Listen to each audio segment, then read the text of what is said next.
이 아이템으로 어디에 투자를 받고 싶으세요?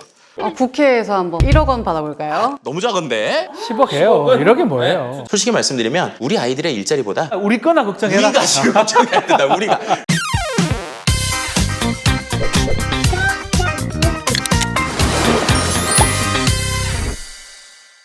우리에게 꼭 필요한 국회 이야기를 상쾌하고 통쾌하게 풀어드리겠습니다. 국회 상쾌 통쾌! 안녕하십니까. 통쾌남 변호사 박지훈입니다. 안녕하세요. 상쾌한 아나운서 박하윤입니다. 하윤 씨 혹시 챗 GPT 아십니까? 당연히 알죠. 와우. 그래서 제가 한번 써봤는데 아직까지는 저한테 너무 어렵기도 하고 이게 지금 당장 나한테 필요가 있나? 뭐 이런 생각도 들더라고요. 아닙니다. 우리가 앞으로 잘 살려고 하면 알아야죠. 이거 분명히 알아야 됩니다. 그래서 이분을 모셨습니다. 한마디로 표현할 수 있어요. AI 전도사, AI 모든 것을 소개해 주실 김덕진 IT 커뮤니케이션 연구소장님 함께합니다. 안녕하십니까? 네, 안녕하세요. 반갑습니다. 유덕진입니다. 안녕하세요. 반갑습니다. IT라고 하는 좀 복잡한 기술을 좀 누구나 쉽게 할 수 있다 이런 거 설명드리고 있는 김덕진이라고 합니다. 반갑습니다. 반갑습니다. 네. 아니 요즘 AI가 핫하잖아요. 조금 어렵고 먼 얘기 아닙니까? AI 대중화.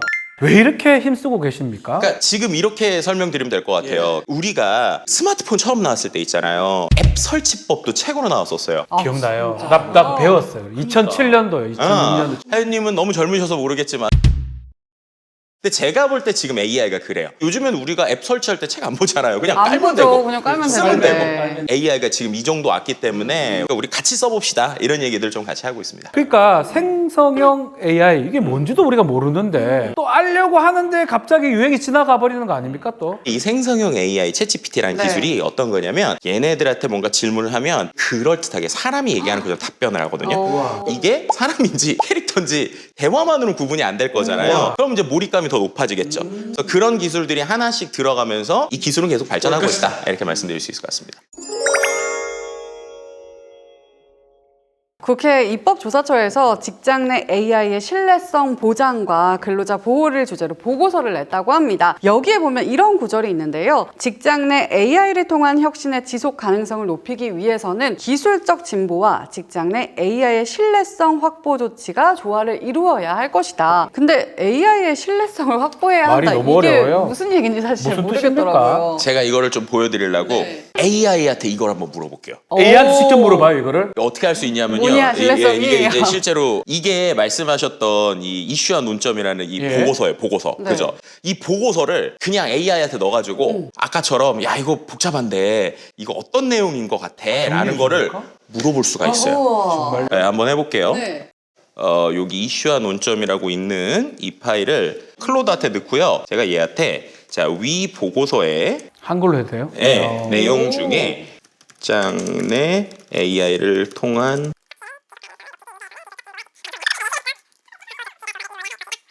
답변을 해줘 이렇게 시키는 거예요.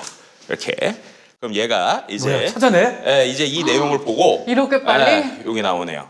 안전성과 기본성 존중, 투명성과 이해 가능성, AI 사용 인지 뭐가 엄청 많이 나와요. 엄청 많네요. 근데 이렇게 하면 어렵잖아요. 어려워요. 우리한테. 너무 어려워. 진짜 이렇게 말해요? 내가 방송에서 쉽게 설명할 수 있도록 두 줄로 설명을 해줘. 중학생도 이해할 수 있는 수준으로 적어줘. 제발 이렇게 적는 거예요. 마지막에 부탁도 그러면? 해요. 부탁도.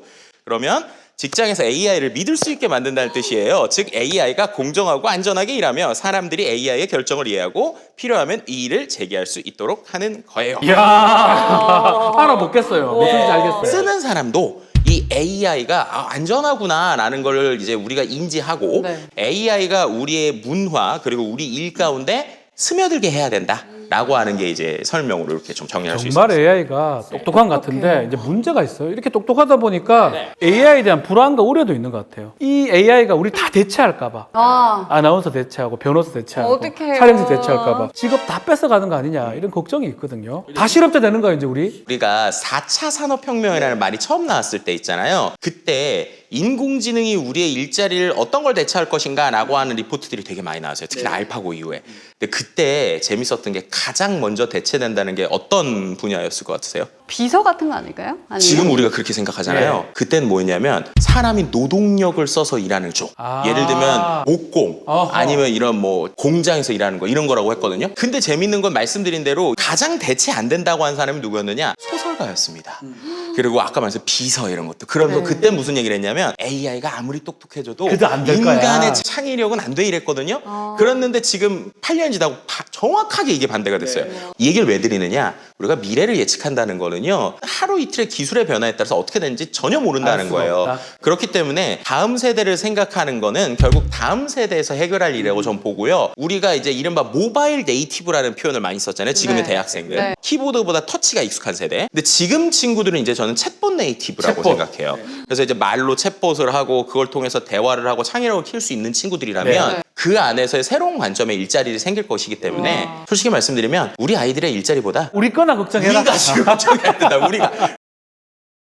그래서 우리가 이 기술을 가지고 어떻게 활용할 것인가 이게 되게 중요하다라는 얘기를 좀 드리는 게 좋을 것 같습니다. 보고서에 보니까 2019년도에 채택됐던 OECD 권고안 AI 원칙이 있더라고요. 이게 뭐냐면 신뢰할 수 있는 AI 이런 말이 나오는데 이건 무슨 말입니까? 딥러닝이라고 하는 이 알파고 때부터 우리가 알고 있는 컴퓨터의 학습 방식과 가장 크게 달라진 게 있어요. 예를 들면 내가 방송에 쓰이는 컴퓨터 프로그래밍을 만들겠다. 그럼 보통은 어떻게 했냐면 방송 전문가들을 컴퓨터 전문가가 만나서 계속 대화를 하고 이야기를 해요. 그래서 방송에서 익혀요. 그럼 야 이런 걸 만드는 일종의 공식을 만들어야겠다. 이러면 프로그래밍이 나왔거든요. 근데 딥러닝부터 어떻게 됐냐면 사람이 이렇게 다 배워서 할 수 있는 게 한계가 있으니까 그냥 관련된 데이터를 엄청 주는 거예요. 컴퓨터가 다 알아라. 그러니까 엄청 주고 그냥 네가 답을 내보라고 하는 건데 알파고도 얘한테 죽어라고 이 사람들이 만든 여러 가지의 기보들, 그러니까 만들었던 걸 다 주고 시켰더니 얘가 어느 순간 되는 거예요. 자기가 공부해서. 근데 여기서 중요한 게 있습니다. 어떻게 되는 거냐를 이제 모르는 거예요. 그러니까 예전에는 네. 이게 공식이 있었기 때문에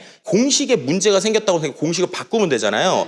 근데 지금은 AI가 챗GPT가 이렇게 얘기도 네. 하고 또 뭐 바둑도 두고 하는데 야 이거 어떻게 된 거야? 그러면은 자기도 모르겠다는 거예요. 마치 사람한테 너 말 어떻게 해서 한 거야? 모르잖아요. 모르죠. 예. 그렇게 되는 거예요. 그래서 이게 이제 이슈가 되는 거예요. 왜냐하면 이게 재밌는 뭐 컨텐츠를 즐기는 쪽이면 상관이 없는데 예를 들어 네. 자율주행차라고 해보세요. 자율주행차가 사고가 날라고 그러는데 얘가 갑자기 왼쪽으로 꺾었어요. 안타깝지만 거기에 있던 사람이 사망을 했어요. 근데 오른쪽으로 꺾어도 누군가가 사망을 했을 상황이에요. 그런데 얘가 왜 그 상태에서 오른쪽으로 안 꺾고 왼쪽으로 꺾었을까? 이런 것들을 지금 이 AI한테 원리를 설명해 보면 설명이 안 돼요. 안 되겠죠. 예. 그래서 이런 것들을 하게 하는 쪽이 이른바 이제 설명 가능한 AI라는 이 연구들이 계속 나오고 있고 지금 얘기하는 바로 이러한 신뢰할 수 있는 AI라고 하는 그 목록들이 그런 거라고 보시면 돼요. 만약에 사고가 났다. 사고가 나면 누가 책임질 건데? 라고 하는 그러네요. 이런 것들에 대해서 네. 책임 소재가 분명해야 된다. 이런 얘기들을 좀 하고 있는 게 말씀하신 신뢰할 수 있는 AI가 필요하다라는 어떤 기저에 있는 내용이라고 볼 수 있을 것 같습니다. 저는 생성형 AI라는 게 어떻게 생성한다? 정확하게 어떻게 이해를 해야 됩니까? 인공지능이 어떻게 생성을 합니까? 우리가 보통 인공지능이라고 하면 결국엔 인간을 흉내내는 거잖아요. 인공지능과 관련돼서 되게 많이 듣는 키워드 중에 하나가 알고리즘이라는 키워드일 알고리즘. 거예요. 그렇죠? 알고리즘. 유튜브에서 영상을 추천해 주는 거 이게 AI가 하는 일이란 말이에요. 아. 그래서 내 영상과 연관된 걸 추천해 주기도 하고 인스타에서 내가 뭔가를 봤다 그러면 그런 것만 비슷하게 다 나오기도 하는 결국 이런 추천을 해주는 걸 잘한단 말이에요. 그런데 이제 여기서 질문 하나 드려볼게요. 그 추천을 받는 영상 혹은 컨텐츠 이건 원래 누가 만들었죠? 인간이 우리가 만드는 만들었죠. 거죠. 인간이 만든 컨텐츠나 제품을 AI가 추천해주거나 구분해주고 있었던 거예요. 근데 이제 생성형 AI는 이게 반대입니다. 무슨 말이냐? AI가 뭔가를 만들어요. 만들어요, 직접? AI가 글을 쓰기도 하고 AI가 그림을 그리기도 하고 네. 그림, AI가 영화. 영상을 만들기도 네. 하는 말이에요. 그럼 이렇게 AI가 만든 영상이나 컨텐츠가 정답인 결과물일까요? 정답이 아닌 결과물일까요? 그건 알 수 없죠. 네, 알수 정답 없죠. 아닐 수도 있죠. 정답일 수도 있고 아닐 수도 있어요. 예. 왜 그럴까요? 그게 정답인지 아닌지 누가 결정해서 그래요? 사람. 우리가. 그렇죠.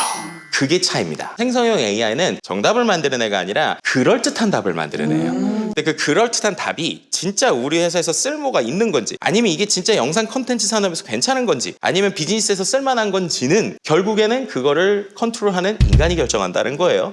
저는 이렇게 표현하는 게 얘는 똑똑한 인턴 사원이다. 그래서 얘를 잘 쓰되 결국 인턴 사원이 사고를 쳤는데 그걸 확인을 못하면 책임은 내가 나한테 우리가 있다. 져야 돼. 그죠? 우리가 져야 돼. 네, 그런 관점으로 보시면 아주 쓸 일이 많다고 말씀드립니다. 그러면 이게 AI를 업무에 활용하는 거잖아요. 단점은 뭐가 있습니까? 장점은 초안을 잘 만든다. 초안을 잘 만든다. 단점은 초안만 잘 만든다. 초안만 잘 만든다는 건 얘가 한 번 딱 한 게 맞는지 틀린지가 섞여 있을 수 있다는 거예요. 그래서 이른바 할루시네이션, 우리가 이제 환각 현상이라고 표현하는데 제 표현으로는 헛소리라고 표현을 하거든요. 헛소리를 잘해요. 헛소리를. 소리를 잘해. 네. 자, 그러면 우리가 생성형 AI 얘기를 하고 있는데 네. 기술이 어디까지 왔을까요? 어디까지 알아보고 오셨을까요? 우리가 지금 얘기 들어보면 뭐 네. 그림도 그리고 네. 영화도 만들고 뭐 영상도 만들고 그 정도인가 어떻게? 자, 한번 해보겠습니다. 네. 자, 우리가 여기서 한번 뭘 하나 만들어 보자고요. 네. 우와, 회사를 하나 만들어 볼까요? 회사요? 왜냐면 제가 보니까 우리 하연님이 네. 여러 가지 바쁘신데 네. 어떻게 보면 아나운서든 아니면 이런 에이전시나 아니면 AI랑 뭔가 하는 창업이 있다 이런 게 있으면 재밌겠죠. 너무 재밌을 것 같아요. 네. 그래서 한번 이제 하윤님이 대표가 돼서 네. 이제 AI랑 같이 한번 사업을 만들어 제가요? 보도록 하겠습니다. 우와, 너무 좋아요. 자, 한번 제가 시켜볼게요. 네. 자, 지금부터 자 얘한테 일단 시켜볼게요. 지금부터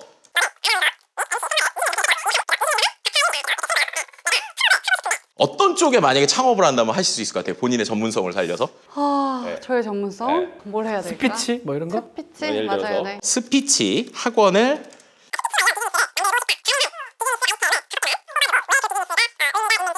일단 이렇게 한번 시켜볼게요. 보죠. 자, 궁금해요. 이렇게 한번 시켜볼게요. 자, 이렇게. 이 답을 한다. 자, 안녕하세요. 저는 아나운서 박하윤입니다. 20년 동안을 해서 자 스피치 코칭 및 트레이닝 센터. 자, 이렇게 일단 그럴싸해요. 뽑았습니다. 자, 만약에 너무 이 빠르게. 네, 그죠. 쭈룩 나오죠. 네. 이 5개 중에 네. 실제로 하신다면 네. 어떤 거를 제일 하고 싶으세요? 저는 5번이요. 스피치 5번. 관련 도서. 도서 및 콘텐츠. 그렇죠. 여기 보면은 이런 식으로 투자를 받으셔야 되잖아요. 투자 받으려면 투자 제안서라도 쓰셔야 되죠. 맞아요. 얘한테 이제 써달라고 하는 거예요. 와, 대박이다. 보세요. 네. 자, 5번 아이템이 좋은 것 같아. 내가 오. 이 아이템으로 어디에 투자를 받고 싶으세요? 어느 회사나 아니면 어느 부서나 어느 기관이나 뭐 이런 거. 국회에서 한번 받아볼까요? 국회에서 그죠? 좋아요. 투자를 받고 싶어. 얼마 정도 받으셨으면 좋겠어요? 꽤 많이 받았으면 좋겠는데. 구체적인 숫자였으면 좋습니다. 한 그래도 한 1억 원 받아볼까요? 너무 작은데 그 컨텐츠를 해야 돼. 적어도 10억. 10억 해요. 10억은 이러게 뭐예요. 투자를 받고 싶어.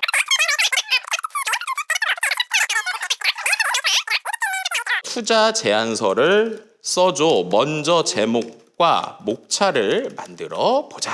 이렇게 시키는 거예요. 와, 이게 되는다. 자, 이렇게 시키면 미래를 말하는 님 스피치 컨텐츠의 혁명. 이래서 우와. 목차가 쭉 나오고 있네요. 자, 이 상태에서 이거를 좀 임팩트 있게 노래를 만들어서 노래도 거기에서 음악을 틀면서 우와. 한다. 그러면 효과가 있겠죠. 당연하겠죠. 그러면은 이제 이렇게 시키는 거예요. 위 내용을 기반으로 노래를 만들고 싶은데 가사를 적어 줄래? 돼요, 이게? 예.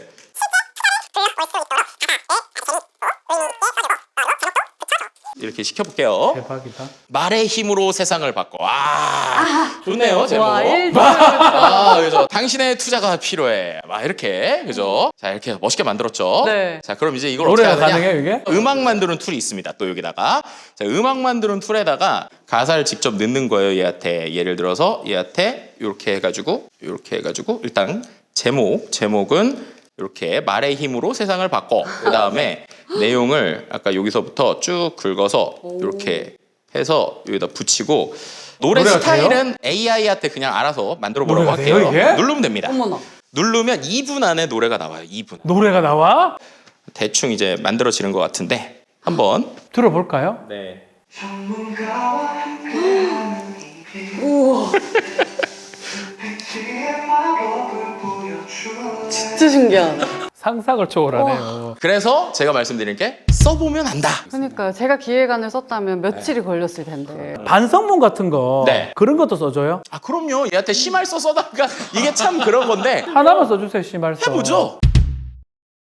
예를 들면 제가 한번 해볼게요. 내가 생방송 아나운서인데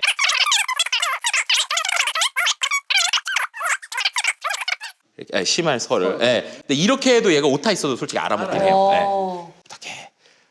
자, 진솔한 심할서 초안을 써. 작성해보겠다고 얘기하는데 수신. 어머나. 대학 은사님과의 식사 자리가 있었대요. 해외 부임을 앞두고 계셨길래 아니 거짓말 왜 제일 잘해 제가? 건강 관리에 더욱더 하면서 컨디션을 유지하겠습니다. 너그러운 처부 부탁드립니다. 대박이다 쟤. 너무 신기하다. 근데 지금 하시는 거 보니까 굉장히 친절하게 네. 질문을 하시던데 이렇게 친절하게 하면 더 답변이 대충 하면 잘 안 나오는 돼요? 건가요? 일단은 이거를 이른바 이제 우리가 기술적으로 표현할 때 프롬프트 엔지니어링이라고 표현을 해요. 프롬프트를 잘 쓰는 인간이 AI 잘 쓴다라는 건데요. AI든 사람이든 누군가한테 일을 시키려면 잘 지시를 해야 된다. 지시를 잘해야 된다. 그쵸. 코로나 때 비대면으로 일을 했을 때 우리가 메신저로 일을 시키잖아요. 일을 시킬 때 우리가 대화는 계속 붙어 있으니까 맥락을 알지만 온라인에서 모르잖아요. 그렇기 때문에 구체적이고 아주 자세히 시켜줘야 됩니다. 여러 가지 기법이 있는데 구체적으로 지시를 해야 된다는 거예요. 왜냐하면 AI는 사용자의 마음을 들여다볼 수가 없잖아요. 그러니까 얘한테 그냥 시 써줘. 그럼 자기 마음대로 쓰거든요. 예. 그래서 시를 뭐 아름다운 세상이 있는 시를 뭐 최소 2문단으로 써줘. 이런 식으로 구체적으로 시켜야 된다는 거예요. 명확한 단어를 써야 됩니다. 명확하게. 이거는 이제 동음이어. 예를 들면 배라고 표현하면 네. 얘가 입인지 아하, 입인지 쉽인지, 몰라요. 예. 그래서 그런 거는 예를 들면 쉽이다라고 하면 배 옆에 가로치고 쉽 이렇게 써준다거나 이런 기법들이 필요하고요. 맥락을 제공하는 거예요. 맥락이라는 건 앞서서도 보고서 같은 걸 주고 이 보고서에 있는 내용을 써라라든지 뉴스 기사를 주고 이 내용에 대해서 뭘 쓰라든지 올바른 형식은 얘한테 적절하게 단계별로 이렇게 주는 방식 그리고 일관성이라는 거는 이제 제가 한 방식들을 하나의 템플릿으로 만들 수 있거든요. 그래서 그 방식을 갖고 다른 사람들 쓸 수 있게 구조화하는 뭐 이런 기법들이 있다라고 말씀드릴 수 있을 것 같습니다. 편견이 들어있는 데이터를 줬으니까 AI도 편견이 나온다. 그래서 이 모든 걸 정리하면 AI 리터러시가 필요하다. 그래서 아하. 네, 그렇게 말씀드릴 수 있을 것 같습니다.